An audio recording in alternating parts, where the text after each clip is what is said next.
So we're walking through Paul's life here in Acts. That's pretty much shortly after Pentecost and Peter's moment in the sunshine. Then, it kind of fades over to Paul, and Paul takes the reins and, starts following up in the Gentile lands, and Paul has that pattern where he goes to the Jewish first, but then gets rejected, and then goes where God directs him, which is to the Gentiles. So he's gone through all of his missionary journeys.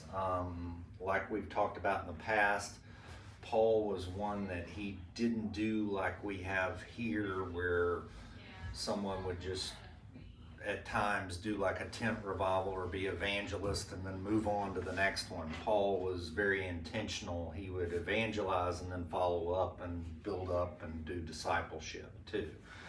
So, and then he was, a couple of chapters ago, he says that the Holy Spirit said that he needed to go to Jerusalem and that chains would await him in Jerusalem.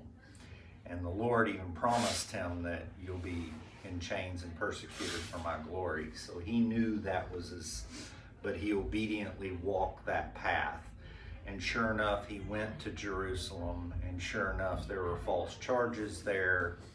He was rescued by a commander that will come up in this chapter. God used a Roman commander to rescue him from what could have been the death of Paul right there in Jerusalem, because Paul has bigger plans for him, right? Well, Jesus also told him through a vision that he would see Rome. So. Yes. So and the message to us is, even in your darkest hour, God can protect you until what he has set out for you is accomplished, right? So that's kind of what we see here, is that most unlikely things is that a Roman soldier and a commander rescues, a devout Jew. To further the gospel. for the gospel's sake. So, so that's kind of where we're at. Anything else you want to talk about? No. Okay. Dig in. It's interesting, and we'll probably talk more about this later, but last week we saw, for those that weren't there, we had this riot. They wanted to lynch Paul and tear him limb to limb, and the Roman commander came in. Then the Holy Spirit kind of worked through his family. We saw he had family there. The Holy Spirit worked through his family, and the nephew came and told him. And then he sent the nephew to the commander, and the nephew said that there's a plot against him. And then the commander ended up giving 200 soldiers and 200 archmen and horses and the whole thing. And he ends up getting to Caesarea in an armed caravan and riding there instead of having to walk. So the point here is that you got to trust God, right? Be bold, trust God, don't steer away from the truth. And if God wants you there, he'll marshal the armies to protect you, and do it in the middle of the night with 400 soldiers like he did Paul, right?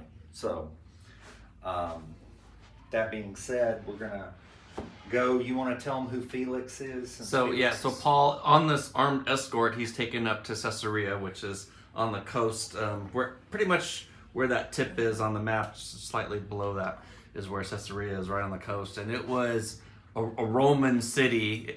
King Herod, a couple decades earlier, had built it up and made it very posh and elaborate, and he had swimming pools, and it was a palace, but it was also a city where they had a theater, so they would have Roman plays, and it was, Paul was probably very foreign in the city, except he had just been all throughout Europe and had seen these types of things before. So they bring him there, and this Felix is he's the governor, and he's corrupt, as most of them are most of them were back then. And so we're gonna see how this plays out. he'll have his own form of justice that he wants to dispense, and that means pay him off, and he'll be all right. So if we can just dig in. Yeah. So it's maybe not that different than our systems today, you know. So it's funny how things don't change, right? So let's read verses 1 through 4. Who would like to read? Now after 5 days, Ananias the high priest came down with the elders and a certain orator named Tertullus. These gave evidence to the governor against Paul. Did you say through 4? Yeah, through 4. And when he was called upon, Tertullus began his accusation, saying, "Seeing that through you we enjoy great peace and prosperity is being brought to this nation by your foresight, we accept it always and in all places, most notably Felix, with all thankfulness. Nevertheless, not to be tedious to you any further, I beg you to hear by your courtesy a few words from us." So this is So like, this is- yeah.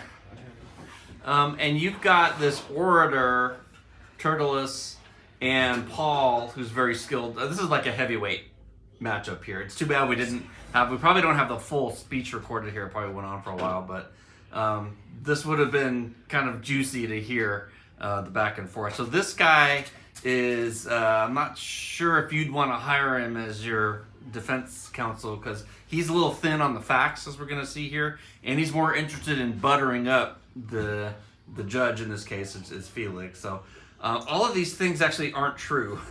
there was no peace, because this guy 2 years from now will be deposed because he was too heavy-handed. He was so brutal to the Jews in that day that even Emperor Nero said, "No, you're done." So that's saying something. So this is just pure flattery, buttering up, flowery language. Yeah,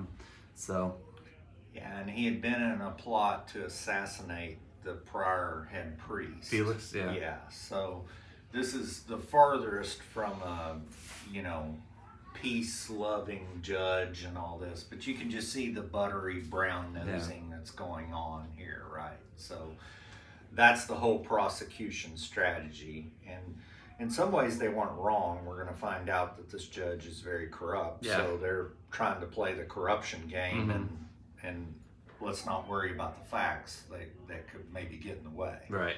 because we wouldn't see that today in our courts at all. So let's go on 5 through 8. Who would like to read? I got it. For we have found this man a plague, a creator of dissension among all the Jews throughout the world, and a ringleader of the sect of the Nazarenes. He even tried to profane the temple, and we seized him and wanted to judge him according to our law. But the commander Lysias came by and with great violence took him out of our hands, commanding his accusers to come to you. By examining him yourself, you may ascertain all these things of which we accuse him. So he lists in 5 and 6 he lists 3 charges here. So he stirs up dissension. That means he's an insurrectionist. He's a ringleader of the sect of the Nazarenes. That means he is practicing an illegal religion under Roman law. And then he desecrated the temple, which would be a Jewish infraction that Rome probably wouldn't even care about. It's the first one that would get the governor's attention, because we've talked about before, pay your taxes, don't revolt. And so if anyone who's stirring up revolution, Rome's going to take that very seriously. Paul's going to get into the fact that they've got no evidence and no witnesses of any of this happening. But nonetheless, I think it's very, you see today prosecutors just throwing a bunch of charges up and trying to make the defendant put them in the worst possible light. Boy, he must be a bad person. They wouldn't have all these charges against him, even though, as in our day it was back then, you're innocent until proven guilty. It's on the prosecutor to make the case. But still, just by throwing up the charges, you get the judge in this case, or the jury in our case, thinking, well, it's supposed to be a really bad person. They wouldn't be charging him with all this, right? So it doesn't matter that any of them probably can't be supported. But so in the Believer's Bible Commentary, you'll see 4 as opposed to what Chris said, which was 3, but understand the first one is not really an offense. They're just buttering up. They're just saying this guy's a nuisance. Well, there's no law against him being a nuisance, right? So they're just layering on like he's talking about. And then number 4 in the Believer's Bible is profaning the temple. Well, the Romans don't care about the temple, okay? They're worried about the Roman government, right? Pay your taxes and don't revolt, right? That's what they're really worried about. Now, number 3 here, the sect of the Nazarenes. Let's talk about this a little bit. So Chris in his video does a real good job of explaining this, but the Romans, you know, normally they wanted you to worship them, the Roman emperor, but they did make a few religious exceptions because let's not get in the way of growth of Rome, and let's not fight more than we have to if we just so we can tax you more and don't revolt and keep happy, right? So they made a few exceptions. One of those exceptions were these Jews, because they were so devout, and it was so they made an exception for the Jews. So the prosecution here is saying, hey, this guy is of that Nazarene thing. They're not even Jewish. They don't qualify for the exception, right? So what they meant, and you know, they're throwing Nazarene in there, which, you know, Nazarene, of course, was the backwater town. This would be like the judge saying, well, they're from Bonham. You know, what's ever good come out of Bonham, right? So this is a backwater Nazareth town. You know, it had a military outpost, so people were coming and going, and it was nothing like any of these posh towns or Jerusalem or anything. It was Nazareth, you know. But we're going to see how Paul reacts to that and how he reacts to these charges. So, in some, we talked about translations this morning. In a lot of the translations where it says the commander Lysias came and with great violence took him out of our hands, that doesn't appear because it's disputed. So we don't know whether it's authentic or not. But it's interesting, the verse they do leave in there is by interrogating him concerning these matters. Well, then you don't know who the him is. If you take, you know, are they saying interrogate Lysias and you'll find out? Or interrogate Paul and he'll self-incriminate, which doesn't seem real likely. So the more I dug into it, I think these verses are actually authentic, and maybe the other translation should have them in there. But I tend to agree with you. The other thing that I think is worthy of a discussion here is, as far as an application point, the Romans were under common law in that day. Okay, common law was if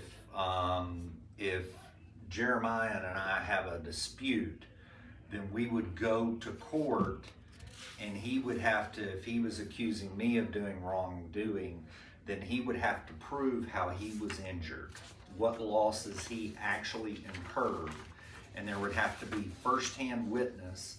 And if I had a trial among my peers, which our Constitution would be, then those peers would not be somebody that lives in Bonham. That wouldn't be good enough for a peer. The peer would have to know me. They would have to go to my church. They would have to be a co-worker of me. They would have to be a legitimate peer, because common law worked on witnesses, and if there was no harm, there was no foul, right? So like a lot of the freedoms that we were initially given in the Constitution were all based on common law. The other law was the law of the merchants, and that's what they had to come up with that in these days, because they had people that would come on ships and they didn't live there. So if someone wronged me and I didn't know where they lived and all this, I had no recourse. So we had a different law for those people. That was the commercial code, the UCC, and a lot of our statutes and all that. So when the Constitution was designed, everybody here in America was under common law. You couldn't be brought to court unless there was an actual loss, there was an actual price, and there was a personal witness, and you had a peer, somebody that knew you. That was the standard. And we gave the government these more restrictive. So like for me, when I work for the federal government, I walk out of the common law and I come into the commercial code, which is more restrictive, because while I'm working for the government, I have to adhere to every one of those codes in my capacity as a government, right? Does that make sense? But over time, we've put that commercial code on the people because the people ruling didn't like that they were more restricted than we were, right? Does that make sense? So when you're going through this It's trial, supposed to be God, people, government, right? Right. And now government's put itself on top. yes. So And when you're Rome seeing happened, here, the same thing happened in Rome too. So yeah. when you're seeing here, the prosecution says, if we go with this version with this verse in it, but the commander Lysias came with great violence and did this. So he's insinuating that the Roman commander, and to the Roman governor, he's insinuating that the Roman commander butted into our business as Jews, that we were handling this fine, but then he doesn't even have the Roman commander there to talk with. So he's just. And remember, at the end of chapter 23, the Roman commander wrote a very glowing letter about Paul, basically saying he trumped himself up too, right? He said, "Oh, I rescued this man who's a Roman citizen," right? Well, he didn't find out he was a Roman citizen until he was about to beat him. He left that part out. A little bit, beat him a little bit. Yeah. And then, oh, you're a citizen. Oh, well, here. So I'll give you a Band-Aid. So the prosecution here probably doesn't know about that letter, which Felix knows and Yeah. has. So it's this guy didn't do his homework very well. And then, unless you're confused, this came up in our morning study, but the word plague here is not like we think of a plague. They're just calling him a nuisance that's spreading, Yeah. problems. This would be the same as today if, oh, well, this guy posts mistruth on social media. He's a plague. We've got to shut him down. Okay, 9 through 11. And the Jews also asserted and maintained that these things were so.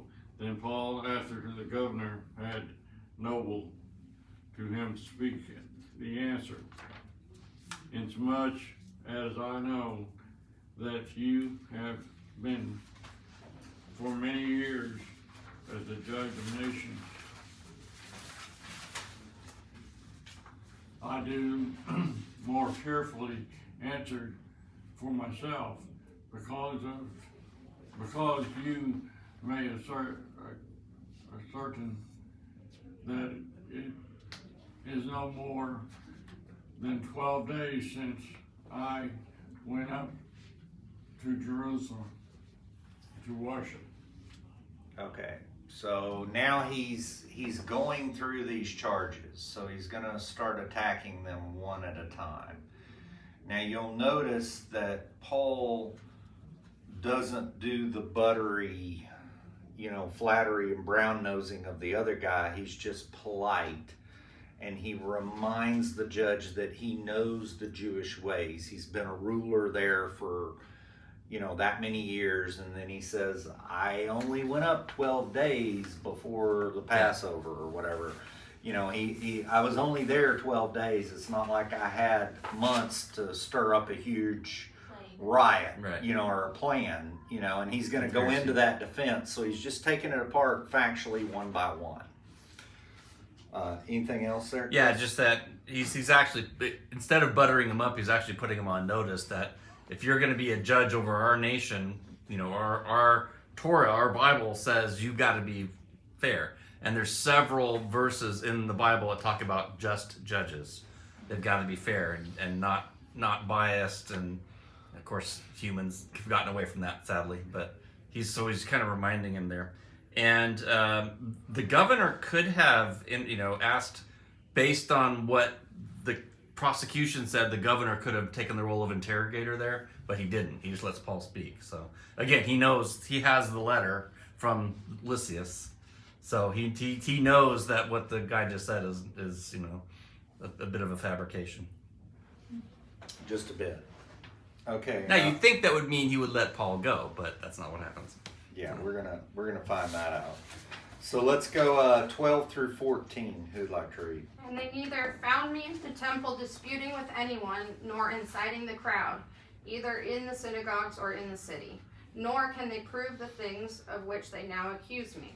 But this I confess to you, that according to the way which they call a sect, so I worship the God of my fathers, believing all things which are written in the law and in the prophets. Okay, so depending on your translation there, sect in some of the Bibles reads heresy. Okay, so don't get confused about that, because that term means different today than it did then, but it essentially is translated as a sect, kind of like we would have denominations. So he's saying that he is Jewish. He qualifies under that. He keeps the law of the prophets. He is Jewish. Matter of fact, his Messiah is Jewish. Mm-hmm. And he's saying, I'm Jewish and I'm a Christian. So he would be a Messianic Jew, right, if we were talking in today's vernacular. And then, of course, he disavows that he was inciting the crowd. He says he went there to worship, yada, yada, yada.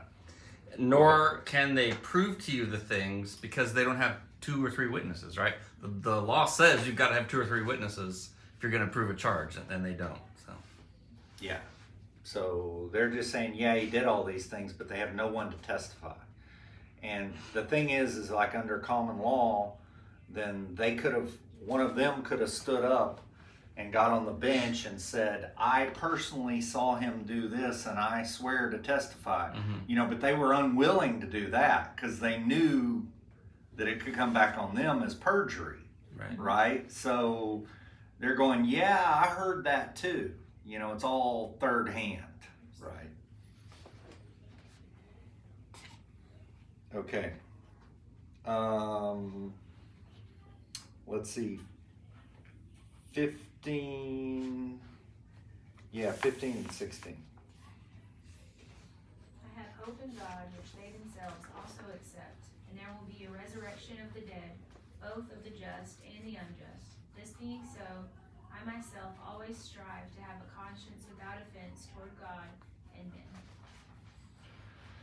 Okay, so a couple of things here. First off, understand the sect of the Jews that are coming here to persecute him, of course, are not the Pharisees. They're the Sadducees, right? They're Sadducee because they don't believe in the resurrection. So this is a dig right at them, right? In the middle of his testimony. And then and Rome doesn't have a battle on it. They don't care one way or another, right? Because this is a religious matter. But he's pointing out that their problem with him has nothing to do with all this. Their problem with him is that he believes in the resurrection, and he's doubling down. Mm-hmm. And we're gonna find that, you know, he doesn't walk away from Christ. He's publicly proclaiming Christ and the resurrection as we go into the Easter season. He's going to do it at all costs, right? Yeah, it's as if he's saying, if anyone is outside the realm of Judaism, it's these guys, because they don't believe in the resurrection. Right. Smart. But this sect is an approved sect. Yeah. The ones that deny the resurrection, but the ones that believe in Jesus are not approved, according to their definition. Right. And he's also, for the Roman audience, he's saying, look, I believe just as mainstream Judaism does, so we fall under the religious toleration law. Okay.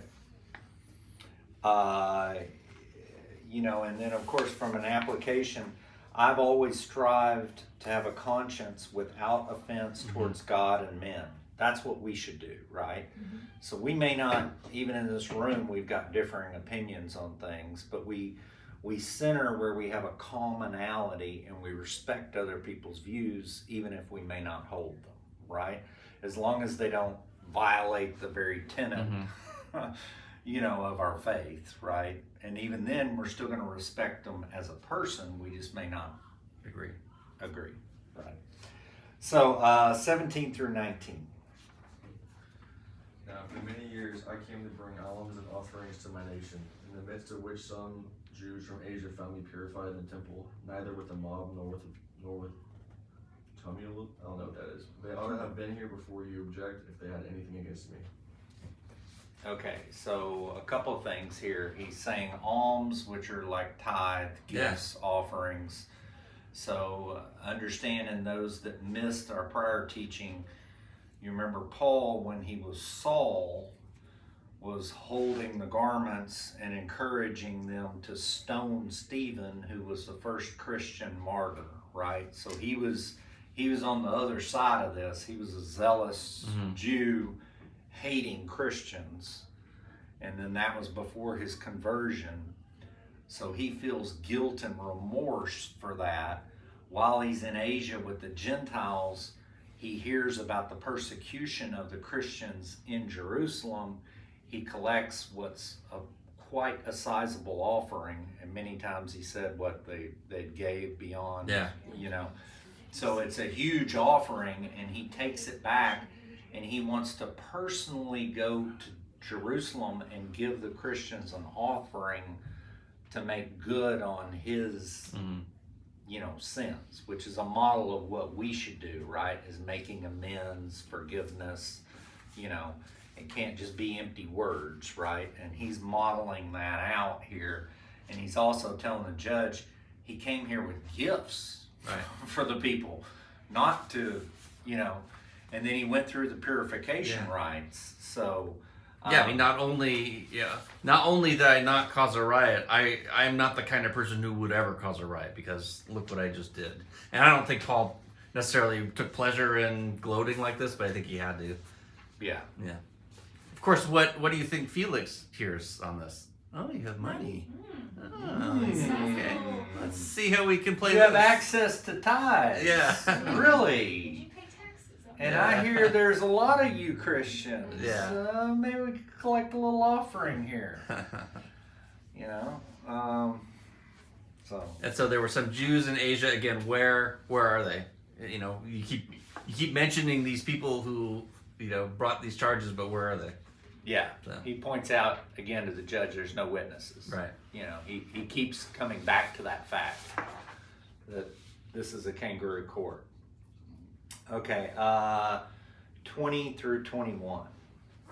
Or else let those who are here themselves say, if they found any wrongdoing in me while I stood before the council, unless it is for this one statement which I cried out, standing among them, concerning the resurrection of the dead, I am being judged by you this day. Okay, so, and this to me is one of our application points. So, out of all these charges, he volunteers himself and says, I'm guilty of one thing. And then he says, I'm guilty, and they can even witness to this, is the one thing I did do was proclaim the resurrection of Christ. So if you want to prosecute me on that, then do it, because that's what I'm guilty of. As far as these other matters, they're sitting before you, and you notice that they won't personally testify, right? So he's saying Empty charges. it's empty charges, but he's also saying I'm willing to die for my belief in Christ and the resurrection. And this was Felix, who's no stranger to killing people. Right. So this was not an easy thing to say. Speak truth in front of power is a dangerous and scary thing, right? He defends himself so well. Mhm. Sifts through the grandiose indications that the other guy came up with and was like, really? Yeah. And says it so eloquently. Yeah. Yeah, and he does it concisely, right? He just keeps bringing them right back to the facts, right? So, if you and I were betting here, we're going to get to the next verse, which is going to talk about their decision, but it seems like a close and shut case. It should be in a full acquittal and let him go. Motion It's to a religious dismiss. matter. Yeah, exactly. Motion to dismiss granted. He bangs the gavel and we're done, but I suspect it's not going to be that way. Right? So let's go on through 22 and 23. But go ahead. But when Felix heard these things, having more accurate knowledge of the way, he adjourned the proceedings and said, "When Lysias the commander comes down, I will make a decision on your case."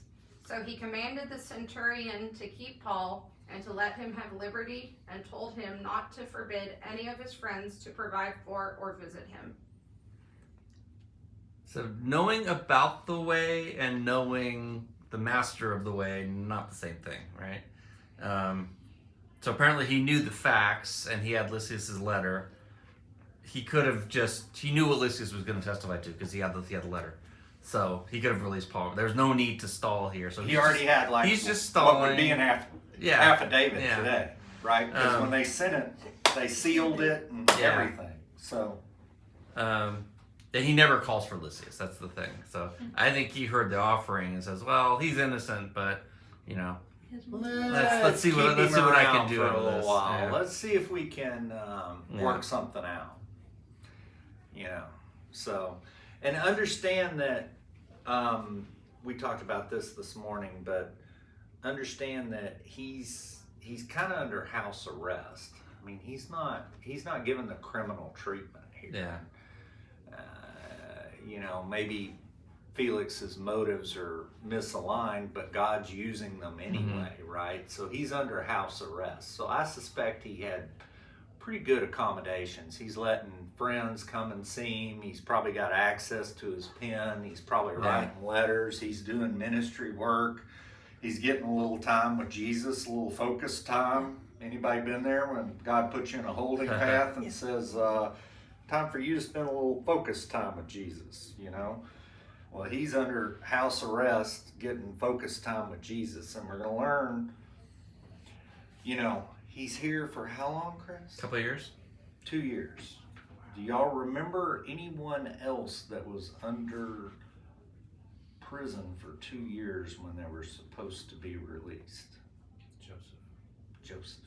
Exactly. So remember, there's a parallel here. Joseph had interpreted the dream, and the butler said, Remember me. remember me in front of Pharaoh, right?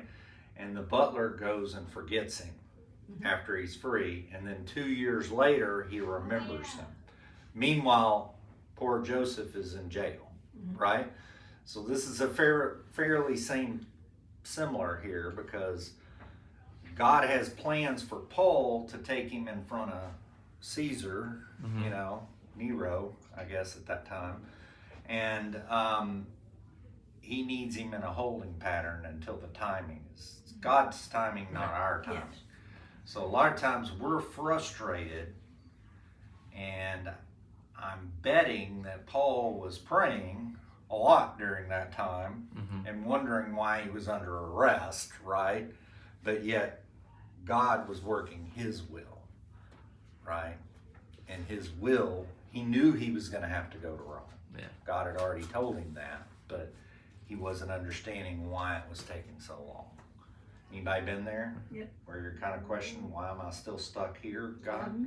Right? What do I need to learn while I'm here, Lord? You know, that's what this is saying to me, right? 50-20 vision. Yes. And understand, You want to describe what that means? yeah. Yeah. So Genesis 50-20, which I don't have to memorize. What does it say? It says what, paraphrasing, but it says what You meant these for evil. men meant for evil, you have used for good, so that many might be saved. Yeah. That's essentially what it says. So, And so it's Joseph at the end of or nearing the end of his life, reflecting back on why he had to go through all these trials. Basically, it was God's will, and he had to yield to it. Well, and Paul's mode of operation has always been talking to the people who are around him. So under house arrest, he's talking to the Roman guard, he's talking to the servants of the guards of the people that are running the palace, he's talking to the slaves. So they're hearing about Jesus. He even talks to the governor who Yes. hears about Jesus. Yeah. But these other seemingly insignificant people have been seated. Yep. And they take the word to others.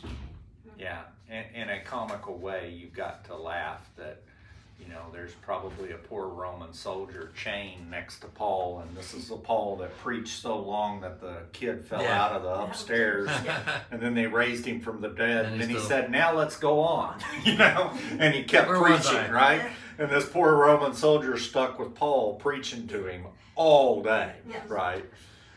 So That's a good thing to point out, though. Instead of focusing on, well, I'll preach when I get to Rome. I know I'm supposed to get to Rome. right. He does it in the meantime. Yeah. He does it wherever he goes, Yes. to whoever he's in front of. Right? However, the guards did get a break because it was every 6 hours they were changed. Yeah. Yeah. So they only had 6 hours of water but the- warning. The right? chains were there so the guard wouldn't get away. Yeah, exactly.